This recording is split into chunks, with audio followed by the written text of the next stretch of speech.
Welcome to Popcorn Talk, featuring movie discussion, news, and interviews. Popcorn Talk. We talk movies. Hey guys, welcome back. Mike Kalinowski with another DC Movie News Character Corner. This week, we've got Mon-El coming in. He was originally created for Superboy '89. Now, he's not appeared yet on Supergirl, but season 1 ended, that pod crashed on, there was a body in it, and then at the beginning of season 2, we see the body. So they have not said that this is Mon-El, but I'm believing that it is. He was cast by an actor named Chris Wood. Has already been cast in the role. He's been on other CW shows. He has the look to be Mon-El, what they're kind of going for. And this character, it's interesting because a lot of people confuse him with Superboy, and he's almost a twin of him, especially when he was first brought out. But he was a character named Lar Gand, who was an astronaut who traveled to Krypton before its destruction. He met with Jor-El. Jor-El had warned him about what was going on with the planet, and he had mentioned how he had sent his son away. So Lar Gand was able to leave Krypton and went to travel to Earth to chase down Kal-El. He had problems with his ship. Seems like every time a ship leaves Krypton, they have problems, and he was kind of stuck in hibernation for a long time, crashes on Earth, which we see on Supergirl, but when he's waking up, he has amnesia, so he has no idea who he is. So in the comics, Superboy kind of took him under his wing, and he named him Mon-El.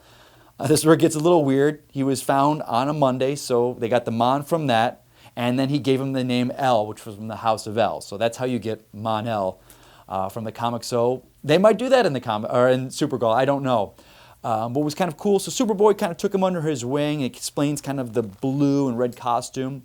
One thing that was really cool about him that I found out is he was not, of course, because he's not from Krypton, he was from Daxar, which is the planet he's from. He's a Daxamite.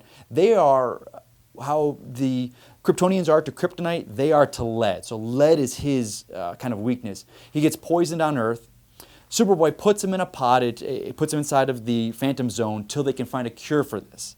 And then the Legionnaires, if you guys are familiar with the legions of superheroes, which have been hints so far in the DC universe that they're going to be there on the TV shows, they find him, Brainiac number 5, who's a descendant of Brainiac, finds him, and of course at this point they're able to have a cure for him, but it's thousands of years in the future, so he's trapped in the Phantom Zone. So Mon-El, and to me when I found him in the comics, he was always a member of the Legion of Superheroes. So it wasn't until I started going back and researching this character that I found out that he used to be part of the regular continuity, but for me he was always a member of the Legionnaires.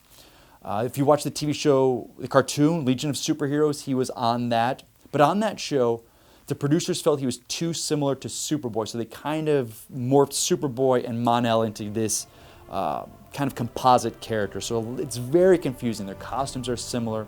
So to see them, what they're doing on Supergirl, I don't know.